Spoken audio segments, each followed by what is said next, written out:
Hello my dear viewers, welcome to my YouTube channel. जे देखिए जे previous year question paper OTET 2024 paper 1 तेणु या अभ्यास करिवार उद्देश्य है जे आमर स्पेशल ओटीईटी जोड़ा कि आमर 2025 मसीहा अर्थात 27/9/2025 रे परीक्षा होगा जाउछि अर्थात एई मास 27 तारिख रे परीक्षा हबो जोदन शनिवार अछि एवं प्राय तो नुह 75,403 जन आमर इन सर्विस टीचर जहाँ परीक्षा दौरान एवं आज आम आलोचना करबा जे ओटीटी 2024 अर्थात तार पूर्व वर्षर क्वेश्चन कौन पड़ता पेपर 1 रे एवं साधारणतः आम चाइल्ड डेवलपमेंट एंड पेडागोजी यही प्रश्न गुड़िक कौन थिला आम आलोचना करबा जदि ये पेपर 1 रे पड़ता किंतु एटा पेपर 2 रे जो माने मध्य परीक्षा देबे सेमानक पई मध्य ये होजी इंपोर्टेंट कौन माने चाइल्ड डेवलपमेंट एंड पेडागोजी ये आमर पेपर 1 बा पेपर 2 से कौन फरक ना तेणु सब गुड़ आम देखा दरकार पेपर 1 कही आम छाड़देवा ताहले एभला क्वेश्चन पेपर 2 रे भी आसीबो तेणु पेपर 1 हो पेपर 2 हो जोटे परीक्षा दौथा ना कहीं तेणु या देखि नियंतु ता पूर्वरु जे एभला प्रश्न ही एथर आसीबो एवं ता पूर्वरु जदि चैनल को नुआ आछन ताले सब्सक्राइब कर नियंतु ता नोटिफिकेशन बेल को मध्य ऑन कर नियंतु ताले आरंभ करबा child development and pedagogy paper 1 2024 OTT ताले क्वेश्चन नंबर 1 रे अछि प्राथमिक विद्यालय रे बहुश्रेणी शिक्षादान व्यवस्था कहीं थाए प्राथमिक विद्यालय रे बहुश्रेणी शिक्षादान व्यवस्था अर्थात जे जड़े टीचर बहुत गुड़े श्रेणी को एका समय पढ़ाई था ये है बहुश्रेणी शिक्षादान व्यवस्था ताले कहीं रोचे ना श्रेणी गृहर अभाव ना शिक्षकों को अधिक क्रियाशील करने श्रेणी अनुपात रे कम संख्यक शिक्षक थिबारु श्रृंखला रक्षा करने निमंते ताला कौन जे शिक्षकों को अधिक क्रियाशील नुहे श्रेणी अनुपात रे कम संख्यक शिक्षक जेहेतु अच्छा तेणु से बहुश्रेणी शिक्षादान व्यवस्था करने को पड़ी था। नेक्स्ट नंबर 2 निम्नलिखित मध्यरु शिक्षार्थी केन्द्रिक शिक्षण रे कहार गुरुत्व अधिक शिक्षार्थी केन्द्रिक अर्थात शिक्षार्थी मान को केन्द्र करी जो शिक्षा दि जाए ताहले एठी गुरुत्व कार अधिक रहिबो शिक्षक शिशु विषय वस्तु ना परिवेश तो निश्चित भाव में ये शिशु बा शिक्षार्थी अधिक गुरुत्व रहिबो। नेक्स्ट केउटी दक्षता भित्तिक शिक्षादान शिक्षण प्रक्रिया संपर्कित नुहे ये जो नुहे जो जगह थी क्वेश्चन को भल भाव टिके लक्ष्य करेंगे जे कोड़ा होउची केउटी दक्षता भित्तिक शिक्षादान शिक्षण प्रक्रिया संपर्कित नुहे पाठटी को केते गुडे छोट छोट एकक प्रकाश करा जाए दक्षता गुडी को सरल रु जटिल क्रमान्वय सजाई थाए प्रत्येक दक्षता पूर्व दक्षता उपरे आधारित समस्त दक्षतार शिक्षादान और शिक्षण कार्य एक संगे करा जाई थाए ये होउची दक्षता भित्तिक शिक्षादान शिक्षण प्रक्रिया संपर्कित नुहे अन्य गुड़िक सब गुड़िक संपर्कित अटंती। नेक्स्ट प्रवेशिका परीक्षा केउ प्रकार परीक्षा प्रवेशिका बा जोड़ा आमर एंट्रांस परीक्षा से समाप्ति सूचक ना नैदानिक गठनात्मक व्यवस्थान तो या आम कहवा ये हूँ आमर व्यवस्थान परीक्षा है ये है व्यवस्थान परीक्षण बोली कह। नेक्स्ट केउटी परीक्षण एक साधन नुहे है परीक्षण एक साधन नुहे तनखी तालिका निर्धारण मापनी प्रगति पत्र गृह कार्य तेना जना पड़ी जे कौन प्रगति पत्र ये गोटे साधन नुहे। नेक्स्ट केउटी शिक्षादान शिक्षण सामग्री संपर्कित नुहे शिक्षादान शिक्षण सामग्री संपर्कित नुहे पुणी नुहे अच्छे देख शिक्षादान शिक्षण को आनंददायक करने निर्धारित समय विषय वस्तु को समाप्त करने शिक्षण पर अभिप्रेरणा जागृत करने वास्तव धारणा उपरे शिक्षादान देवा तेणु कौड़ा शिक्षादान शिक्षण सामग्री संपर्कित नुहे जे निर्धारित समय विषय वस्तु को समाप्त करवा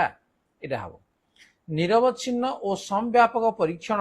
लक्ष्य होउछि सामग्रिक विकास शैक्षिक विकास ज्ञानात्मक विकास ऐच्छिक विकास तेणु ये हम कौन ये हम सामग्रिक विकास बा ऑलराउंड डेवलपमेंट जोड़ा बोली कह जाउछि। निम्न रे प्रदत्त केउटी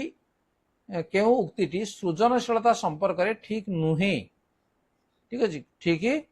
नुहे कौड़ा सृजनशीलता सार्वजनीन सृजनशीलता मुक्त चिंता और दुस्साहसिक कार्य अटे सृजनशीलता और मेलापी स्वभाव सकारात्मक भाव संपर्कित यहाँ हम ठीक अच्छे आम अनेक जा दरकार नहीं सृजनशीलता और विद्यालय सफलता पारस्परिक भाव संपर्कित नुहति तेणु सी हूँ सठिक उत्तर। नेक्स्ट नंबर 9 उभय पाठ्य और अन्यान्य सहपाठ्य भित्तिक सफलता परिमापन निमंते केउ मूल्यांकन पद्धति फलप्रद अटे व्यवस्थानिक संव्यापक अभियोग्यता निदानात्मक ताले एटा कोड आसीबो ये हला संव्यापक आसीबो उभय पाठ्य अन्य सहपाठ्य भित्तिक सफलता परिमापन निमंते आमर संव्यापक मूल्यांकन पद्धति फलप्रद निम्नोक्त केउंटी एक निरंतर परिमापन नुहे नुहे को सब देखि तो क्वेश्चन एई बेले आसिला ताले भला भाबरे तार उत्तर को हम टिके देखि नेबा निरंतर परिमापन नुहे अभिप्रेरणा शिक्षण विकास वृद्धि ताले कोड आसीबो अभिप्रेरणा ये निरंतर परिमापन नुहे बांदुरांक मतरे निम्नोक्त केउंटी पर्यवेक्षण आधारित शिक्षण एक प्रक्रिया नुहे पुणी देखटी नुहे अछि आचरण को संगठित करिबा मनोयोग देवा और आचरणगत प्रत्यक्ष उपलब्धि हासिल करिबा आचरण को मन रखिबा स्मृति शक्ति को कार्य परिणत करिबा कोडा हबो जे आचरण को संगठित करिबा नेक्स्ट अंतर्निवेशी शिक्षा केउथरे विश्वास करे नाही नाही देखो प्राय क्वेश्चन ए बेले आसुची अंतर्निवेशी शिक्षा केउथरे विश्वास करे नाही प्रभेद वैषम्य को ग्रहण करे और विभिन्नता को अभिनंदन करे विभिन्नता एक सामाजिक दायित्व ताहा ग्रहण कर व्यक्तिगत भाव शिक्षण करने प्रत्येक पिला लाभदायक असमर्थता एक सामाजिक धारणा यही धारणा भूल अग्रहणीय ताले कोड़ा हम जे व्यक्तिगत भाव शिक्षण करने प्रत्येक पिला लाभदायक यूआईडीएल रो फुल फॉर्म संपूर्ण गठन कौन universal demand for learning universal design for leadership uniform design for learning universal design for learning तेणु यूआईडीएल ये है यूनिवर्सल डिजाइन फॉर लर्निंग निम्न रे प्रदत्त केउ आचरणगत उदाहरणटी अभिप्रेरणार सर्वोत्कृष्ट उदाहरण अटे परेश तार अतीत और वर्तमान ऐतिहासिक धारा को संबंधित करिवार दक्षता क्रमशः वृद्धि करिछि प्रत्येक दिन सीतांशु तांकर इलेक्ट्रिक गिटार बजाइबार अभ्यास 1 घंटा रु 2 घंटा को वृद्धि करिसंती रीता सर्वदा पठन रे खूब आग्रह और दक्षता प्रदर्शन करिसंती मनीषा बहु दिन रु अभिधान शब्दकोश रु अजना शब्दर अर्थ जानिबार अभ्यास विकसित करिसंती कोन अछि जे आचरण तो अभिप्रेरण सर्वोत्कृष्ट दृष्टांत एटा देख एटी समय पर देला किंतु अन्य गुडा सेमति नाही तेणु ये हम आमर सठिक उत्तर निम्नोक्त मध्यरु केउ उक्तिटी शिक्षणर अर्थ को सर्वोत्कृष्ट भावे बुझाई थाए ज्ञान संरचना ही शिक्षण तथ्य मन रखिबार प्रक्रिया ही शिक्षण परिपक्वता द्वारा व्यवहार परिवर्तन ही शिक्षण शिक्षण होची स्वयंक्रिया जनित व्यवहार परिवर्तन ये हबो नै ये हबो ज्ञान संरचना ही शिक्षण ये होची आमर सठिक उत्तर शिक्षार्थी मानक भिन्नता को दृष्टि रखी आमको केउ प्रकार पाठ्यक्रम को आपणाइबा को हबो स्पाइराल पाठ्यक्रम अंतर्निवेशी पाठ्यक्रम स्वतंत्र पाठ्यक्रम कोर पाठ्यक्रम कोड़ा जे अंतर्निवेशी पाठ्यक्रम बा इनक्लूसिव है ठीक है अंतर्निवेशी पाठ्यक्रम या आमके आपणाइबा को पड़िबो निम्नोक्त मध्यरु केउटी मेधावी शिक्षार्थी मानक पई एक शिक्षा व्यवस्था नुहे नुहे अछेडा त्वरान्वित शिक्षा क्षुद्र दल गठन करी शिक्षादान समृद्धिमूलक कार्यक्रम समर्थ दल गठन जे क्षुद्र दल गठन करी शिक्षादान है ये हूँ मेधावी शिक्षार्थी मानक पई शिक्षा व्यवस्था नुहे केउ जोड़ाटी शिक्षणर 3 उपादान संपर्कित नुहे आहरण मनोनयन आहरण धारण आहरण प्रयोग धारण प्रयोग ताले प्रथमटा हबो आहरण मनोनयन ये हूँ 3 उपादान संपर्कित नुहे आहरण मनोनयन नेक्स्ट निम्नोक्त मध्यरु केउटी शिक्षणर स्वरूप को ठीक भावे दर्शाऊ नाही शिक्षण उद्देश्याभिमुखी कार्य शिक्षण होची सार्वजन्य शिक्षण होची उपयोजन शिक्षण होची एक तथ्य मन रखिबा प्रक्रिया ताले कोडा हबो एटा शिक्षण होची एक तथ्य मन रखिबा प्रक्रिया या ठीक भावे दर्शाऊ नाही पामरंकर मतानुसारे शिशुठारे आचरणगत परिवर्तन काहा सह घटी थाए हला काहा सह घटी थाए युवक अवस्था शैशवावस्था जलवायु विकास और पूर्णता ये हम सठिक उत्तर विकास और पूर्णता नेक्स्ट नंबर 21 जन्म पूर्वावस्था बा पूर्व नोटाल पर्यायर हाराहारी समय अवधि केते 9 मास 10 दिन बाड़ा को आम कह 280 दिन नेक्स्ट 2 वर्ष बयस रु यौवनारंभ मध्यवर्ती समय को कौन कहा जाए शैशवावस्था बाल्यावस्था बा प्राकैशोरावस्था कैशोरावस्था युवकावस्था ताले यार सठिक उत्तर कौन आसीबो जे बाल्यावस्था बा प्राक कैशोरावस्था आसीबो मानवीय वृद्धिर केउ अवस्था रे शारीरिक विकास शिथिल होई थाए शैशवावस्था आद्य बाल्यावस्था परवर्ती बाल्यावस्था कैशोरावस्था ताले सठिक उत्तर हबो कोन जे आद्य बाल्यावस्था एई अवस्था रे शारीरिक विकास शिथिल हेइथाए।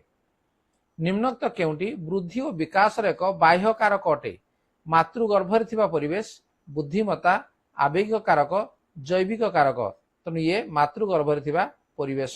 ये हम आमर सठिक उत्तर। नेक्स्ट, निम्नोक्त केउंटी विकास एक नियम नुहे? मस्तिष्क रु पाद,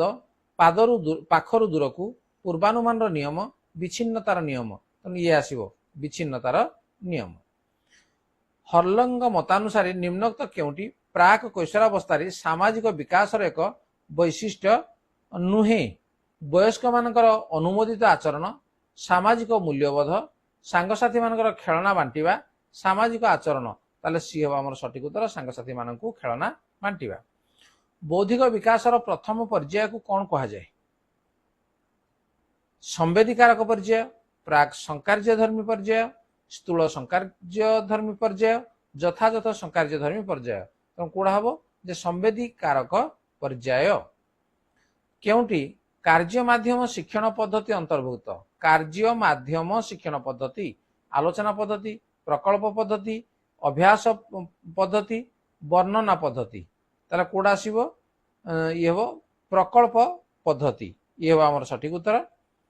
मनीषर भ्रूण रे केते जोड़ा क्रोमोजोम बा गुणसूत्र देखा मिली थाए? 23 जोड़ा थाए। तेणु सी हो हमर सठिक उत्तर। अधिकांश मनुष्य पाखे देखा जाउथिबा बौद्धिक बा बुद्धियांक परिसर केते बा जोड़ा को आमे आईक्यू बोली कहूजे? तेणु मनुष्य देखा जाउथिबा अधिकांश मनुष्य देखा जाए 80 रु 100 बुद्धियांक, 90 रु 110 बुद्धियांक, 100 रु 120, 70 रु 100 बुद्धियांक। तार सठिक उत्तर होउजी 90 रु 110 बुद्धियांक। ताले आमे चाइल्ड डेवलपमेंट एंड पेडागोजी रो आमे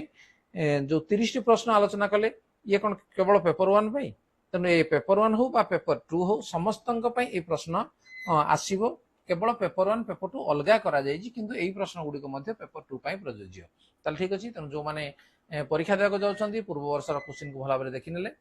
चाइल्ड डेवलपमेंट एंड पेडागोजी एवं तापरे ओडिया अछि, इंग्रजी अछि, मैथमेटिक्स अछि। तेणु ताकू मध्ये आमे परवर्ती समय में आलोचना करिबा। तेणु आज वीडियो केमति लागला? जदि भल लागला तो लाइक कमेंट शेयर करो एवं चैनल को सब्सक्राइब कर दियो, नोटिफिकेशन बेल को मध्ये ऑन कर दियो। ताले ठीक अछि, देखा हबो परवर्ती वीडियो रे। आज पे एतिकी, धन्यवाद, बाय बाय।